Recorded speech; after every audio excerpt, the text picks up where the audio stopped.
Welcome back. The news in details. President Abdel Fattah AlSissi on Monday met head of the British intelligence Richard Moore and Britain's ambassador to Cairo.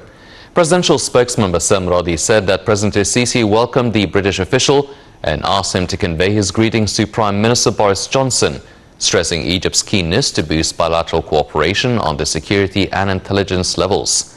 For his part, head of the British intelligence conveyed the UK's Prime Minister's greetings to President AlSissi, stressing his country's keenness to continue coordination with Egypt on the various challenges facing the Middle East and the east of the Mediterranean. The talks also tackled the situation in Libya, where the British official hailed President AlSissi's efforts to achieve peace and stability in the North African country.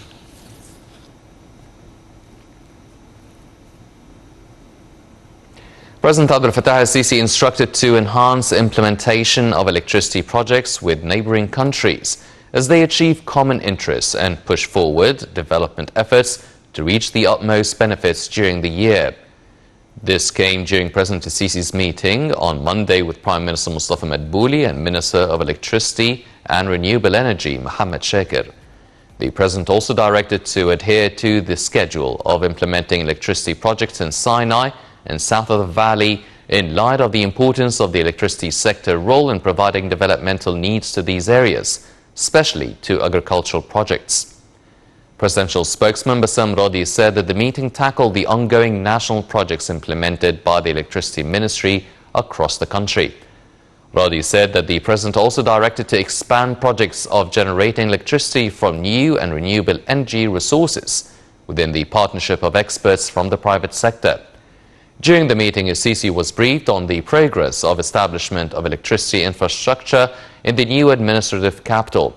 Meanwhile, Shakir reviewed measures of providing electricity to the south of the valley in Tushka, east of El Oainet, and developmental communities in North Sinai Governorate.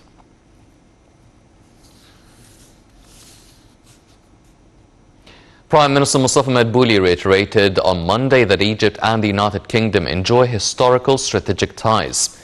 Madbouli was speaking at the opening session of the Egyptian-British Trade Chamber, which was held via video conference. In his speech, the Premier expressed confidence that the Egyptian and British business community are keen on building strong economic ties to serve the interests of the two nations. He pointed out to an agreement between President Abdel Fattah AlSissi and the British Prime Minister Boris Johnson to enhance the economic partnership between the two countries to support Egypt in efforts to develop sustainable economy to serve the coming generations.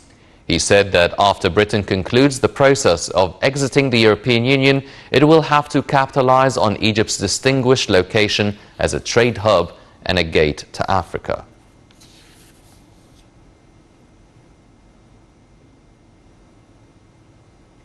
Counting of votes in the second phase of the parliamentary elections continued on Monday. Earlier, the National Election Authority, headed by Councillor Lashin Ibrahim, announced the end of the vote in the 9,468 subcommittees in 13 governorates.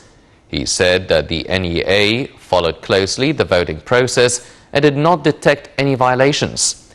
Lashin added that the counting process began in the presence of the committee's representatives of candidates, observers and media coverage. The NEA is scheduled to announce the final results of the second phase on November 15th.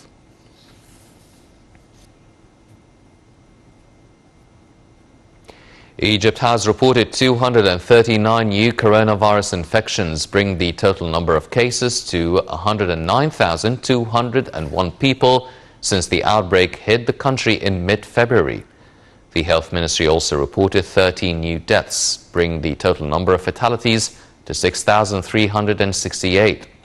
The ministry added that the number of those who have recovered and discharged from hospitals rose to 100,342.